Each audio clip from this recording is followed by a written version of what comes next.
Hey, welcome to an exciting episode again and again and again of In the Chute, where Kaylin tries to stump me or ask me some issue that maybe we don't find all that interesting, but you might. What do you got, Kaylin? Well, if I numbered this correctly, we'll be at like number 84. So we've been doing this No. for about a Wow. year and a half and getting 84 episodes in. So if you like it in the chute, check out above. Check out our playlist in the chute. They're 15-minute increments typically, maybe a little bit more, maybe a little bit less. But yeah, we talk about subjects like this. In the springtime, especially in Montana, South Central Montana is where the ranch is located. We have horses and cows. And during the springtime, we have colts and calves. So when the spring storms come and they are not predictable, sometimes they are short and blustery and lots of snow and rain, or freezing and long and drawn out, and it just plain sucks for the beings outside.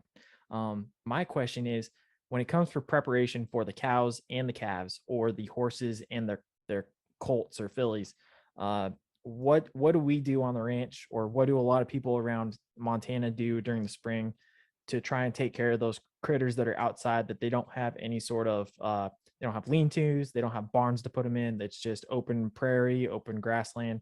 What are some of the preparations that the people, farmers, ranchers use to kind of take care of their critters? Well, I don't know what everybody does. I mean, if you've got the facilities, you kind of preface that with not having a big barn or somewhere to go. It's just, out in a pasture. Um, it's tough, and it depends on when you calve. We tend to calve a little bit late, so we get to the tail end of some of the really cold temperatures that we have a little bit of risk in losing some calves, but we're right on them as well. I mean, I kind of watch those cows, and I'll bring them up into the corrals if we got a storm coming or a lot of really cold temperatures coming. Then I'll work through some of these cattle and say, okay, this one's getting close, that one's getting close, and I'll bring them in. And then you can put down some straw or wood chips, things like that, for some bedding for those gals to sit down on. And those, if they get some calves, they'll put them on those dry spots if they can. So typically, a lot of people will calve early, and to me, it's a heck of a risk because you can freeze ears, tails, you can lose them. Those cold temperatures, to me, really aren't favorable. Other than you can say that this animal is a little bit older. Now, if you're buying or raising seed stock, you're getting some bulls that you want those bulls that next year as yearlings to be, yeah, a long yearling when they go to work. That's one thing. You want them, to be born as early as they can, and every little gain is going to help. But with us, with our commercial herd, we're interested in a good, healthy, offspring, and a calf crop. But healthy and alive is better than dead because it ain't healthy. So, or losing ears and tails and things like that. So, what gets us is those early spring storms, and we just had one. It seemed like every Easter, around that end of March, first part of April to mid-April, we would get a really good, kind of a last blast of winter, heavy wet snows, lots of wind, a good amount of snow, and drifting. And that's where some of your problem is you get some hypothermia going on, and some of these cattle will bed up and try to get out of the wind into a little coulee, and snow will cover them. It can happen with a calf really pretty easily. So again, if it's a large enough calf, old enough, they're usually pretty good. But I will tend to feed out on top of a ridge, and I know you're catching wind, but you're also keeping them out of the ability to get covered over by snow. So I'll try to do that just slightly on the leeward side of a ridge, where it's still going to stay mostly clear, but they're kind of getting out of the weather a little bit too, and out of the wind. And I will feed a little bit extra, and they'll tend to bed on some of that hay. I'm okay with that because they're going to eat that hay up anyway. Let those calves bed on it, and that just helps them out into a pasture situation. And then, of course, inside we got the ability to bring in a something that's calving, and you're checking them. I'm checking them every hour, every 2 hours, and this last this last storm we had here, what, 10 days ago, 2 weeks ago now. It started on a Monday evening, and I don't think I got more than a couple hours of sleep at a time till that next Thursday morning. And we never lost any calves, but we didn't have any. So that was a good thing. I was not worried, or well, I was worried, but I wasn't upset when we didn't have any calves during that time, because again, keeping them alive is the name of the game. Well, and sometimes you're more, you you don't like to say it, but sometimes you're more in a reactionary state anyway, wouldn't you say? Because Yeah. once you find those calves, you're really checking to make sure they're not hypothermic or going hypothermic, because they're, like you've said before, they get wet and then they get snow on them, especially those heavy snows where it just sticks to them and it doesn't, melt off or anything, and they're wet and they get icy, and then that's typically when you have to grab them and throw them in the calf box. Which, if nobody's seen that, they should check out some of our educational videos that they've got. Dad's shown videos, I think, with not just you, but then also with Braden, putting the calves in there and warming them up to get them to kind of up the body temperature so you can release them back to mom. Well, and there's and if they're just cool and chilled down, um, that's when the box works. But if they're really cold and they're frozen, and we've got a vet here that started producing some things just before this storm and during that storm, some educational things on Facebook that your mom found, and really, really good information about a calf that's froze and near dead. You can't put them in a hot box and do any good. You have got to get them warmed up, and warmed up fast. And I mean, that's when you're bringing them into the house and you're putting them into a bathtub and putting them in water that's as hot as you can stand.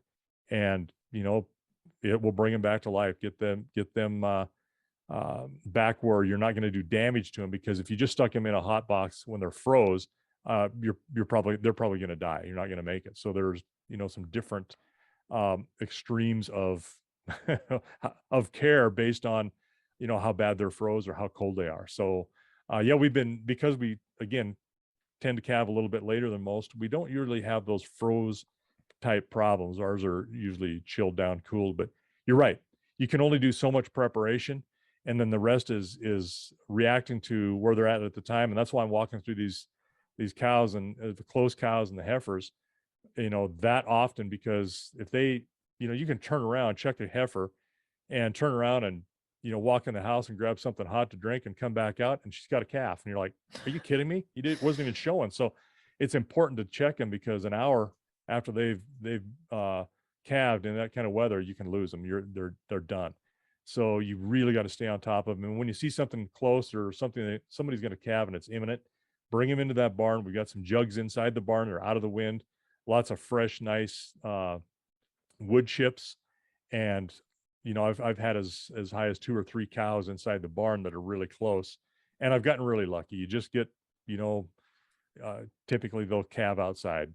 You'll pick the 3 that you thought were closest, and they'll still calve outside. But we've gotten really lucky that way and been able to hit the mark pretty dang close. So the good thing about a spring storm is a couple 2 or 3 days it's there.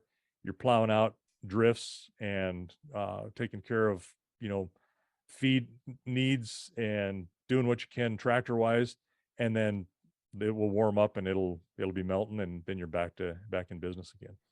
Now, we tend to foal later in like May, June, have had the occasional August baby on accident.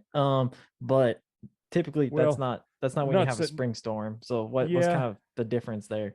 Well, just to clarify, that August baby is when somebody's decided at the last minute, oh, hey, I think I want to go ahead and breed this mare. And like, and you're counting the months, like, when are we going to wean this thing? So Yeah. yeah, you typically May and June at the latest. That's where we like to try to hit them. Some But we April, still get spring mid storms in Aprils. May Oh and yeah, June. absolutely, absolutely.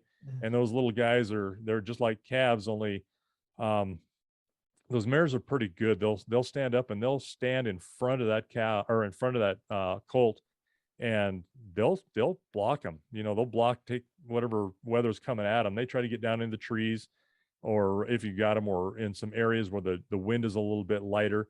And these animals are tough.